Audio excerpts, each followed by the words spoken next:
Everyone has to live somewhere, and everyone has to invest their money someplace. So what happens when where you live meets up with where your money is invested? Hello, real estate. Hey,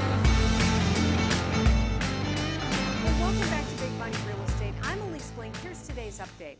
The Federal Reserve Bank of San Francisco just published a literature review on gentrification, displacement, and the role of public investment. Today, I want to use that as an opportunity to talk about how our American cities and neighborhoods are changing and why that might be the case. To help me, my guest today is Daniel Hertz. He is a recent graduate of the University of Chicago's Harris School of Public Policy. He's written about urban demographics, neighborhood change, housing policy, and public transit for a variety of publications, including City Observatory, which uses data to analyze cities and the policies that shape them. Daniel, welcome to Big Money Real Estate. Thank you so much for having me. Sure. So why don't you start by giving me just kind of a high-level explanation of your article and sort of where you think we are with it?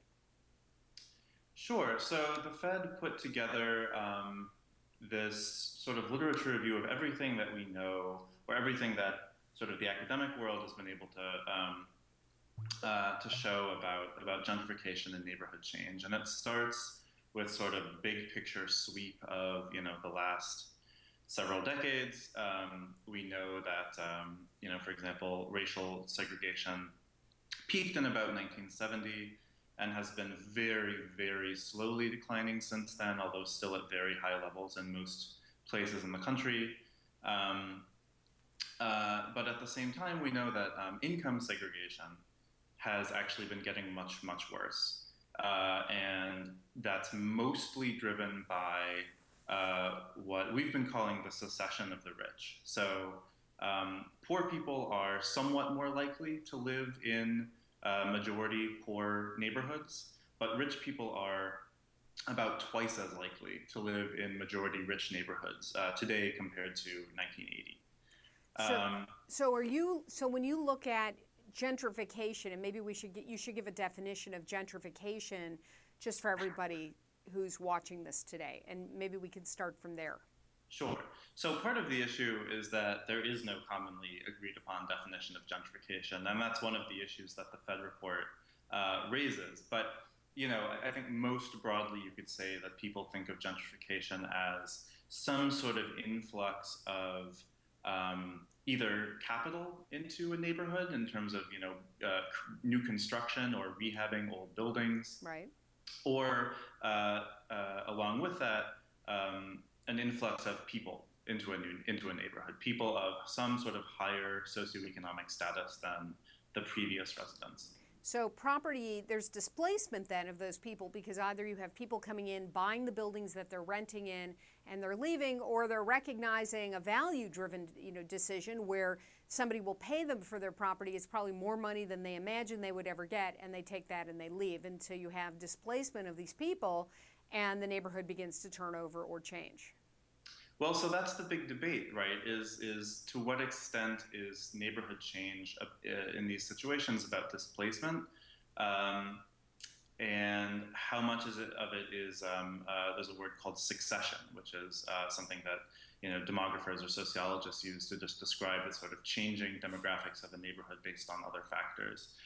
So the Fed report sort of chronicles this sort of raging debate in the literature. On one side are people like Lance Freeman, who's a academic at Columbia, who did studies in New York and across the country, and found that by his numbers, actually, there's very little displacement, and most of and in fact that low-income people in New York in particular are less likely to move in neighborhoods that are gentrifying by his measure, and that the demographic change is really about changes in who moves in rather than increases in moves out. Now, other people would look at the data differently and say, no, in fact, there is displacement, and in fact, maybe part of the issue is that the people who are moving in are now skewing wealthier because housing prices are going up, and so lower income people can't afford to move in. At City Observatory, we tend to think that that something that this whole debate misses, though, is that the rule for low-income neighborhoods in America, even over the last 10, 15 years, has been stasis much more than change. We did a report called Stuck in Place a few months ago that found that, of neighborhoods that were high poverty in 1970, the overwhelming majority are still high poverty in 2010, and really only a small fraction of those gentrified. So there are definitely places. I think even people like Lance Freeman would agree there probably are, or there definitely are some places where displacement is a real issue. In places in New York and San Francisco. But overall, the trend is, again, one more of stasis and sort of slow decline, rather than the sort of rapid change that makes the most headlines. So when you looked at this, and you looked at sort of succession of neighborhoods and income segregation, where do you wind up? For developers, most of the people who watch this program are real estate investors or they're homeowners or home buyers. Where does this idea of is there a changing migration pattern? I mean, it seems like it's super slow. I know that people think that neighborhoods change overnight, but it really isn't so fast. Is what you're saying is that it really isn't fast at all. Is that right? Yeah, well, in some places it can seem very fast, and you're definitely right that there is a changing migration. Right, in another report we did called Young and Restless, we showed that there really has been a massive influx of particularly young people with college degrees moving into center cities in a way that was not true in previous generations. But is that a bad thing? No, I mean we wouldn't say that it is. Although it can create pressures on housing prices, and cities need to be aware of that, and they need to take steps to make sure that their neighborhoods remain or become increasingly, because the status quo is really that they're not, that they become increasingly inclusive and diverse. And part of that is about affordable subsidized housing. Part of that is about allowing more construction of housing in places that are becoming in higher demand, so there isn't sort of a supply crunch, a shortage of cities, as we call it. So no, I mean, on the whole, we think it's quite a positive thing that people are moving back to city centers, right? They're sort of reinvigorating public spaces. Another study that was mentioned in this Fed literature review mentioned that, in fact, in cities where the wealthy people tend to live in the metropolitan core, those metropolitan areas are actually less segregated by income than the sort of standard setup, which is where the wealthy live on the sort of periphery, on the the far suburbs. So that is also potentially a reason to hope that this trend is actually one that will create more equitable and more integrated metropolitan areas. But it definitely needs to have a sort of a policy side to make sure that actually happens. Right, and cities are broke. A lot of them, they have had a really tough 8 years, and affordable housing never seems to rise to the top level of interest.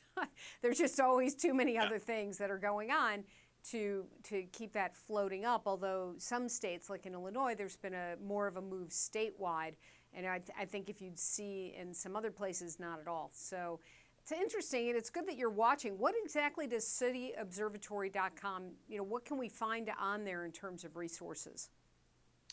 Oh, thank you for asking. Actually, so really quickly before that, I want to just say one place that has been having a really interesting debate about affordable housing and integration is Seattle. Their City Hall just put out a long list of housing recommendations, everything from new sort of real estate levies to pay for subsidized housing to dramatically expanding the places where you can build sort of multifamily, moderate to low cost housing, market rate stuff. And so for people who are interested in that, I think Seattle is really a place to look at. But so at cityobservatory.org, we have two main products. So on a sort of daily or mostly daily basis, we do what we call city commentaries, which are sort of bloggish articles responding to something that's happened. So for example, this Fed report sort of summarizing and giving our take on that. And then also we do some sort of original data reporting. I'm working right now on a piece about bus operations costs going up and what that might mean for the future of public transit and public transit funding. And then we also have what we call city reports, which are these really richly researched, longer sort of think tank style reports that includes a couple I've mentioned today, including Young and Restless, Lost in Place, that really seek to answer a big question about what's going on in American cities. So, are we becoming less or more segregated? What's happened to poor neighborhoods? Or, what is the truth about the migration of young people with high levels of human capital to central cities? Are they really moving there? So I think both of those are really valuable things, and I would encourage everybody who's watching to go check them out. Well, I think that those things are really key, and whether young people are actually moving to center cities, whether they're really doing a sharing economy or not, whether they would rather walk and ride their bike than take even public transportation, and whether public transportation is higher on their list than even driving a car, all of that stuff is changing, and the perception of it is changing how we think about building in cities and what that's going to mean over the next 100 years. I mean, cities are not temporary, right? You build and it lasts, and it's important to get it as right as you possibly can. So, yeah, definitely. Well, thank you so much for that. And Daniel, thank you so much for being with us today. I appreciate it. Thanks so much for having me. Daniel Hertz is the author of, well, he blogs a lot, but he's the author of a federal a report, I want to say a report on the Fed's report on public policy, gentrification, and displacement. And you could read more at cityobservatory.org. And there's a link in the description below this video. Thanks for watching this episode of Big Money Real Estate. As always, you can send me your investing questions on Twitter and Facebook. Share this video all around. Anybody you know who's interested in public policy would probably find it pretty interesting. And if you're interested in investing, check out my Intentional Investor series, How to Be Wildly Successful in Real Estate at thinklinkstore.com. See you next time. I'm Elise Glane.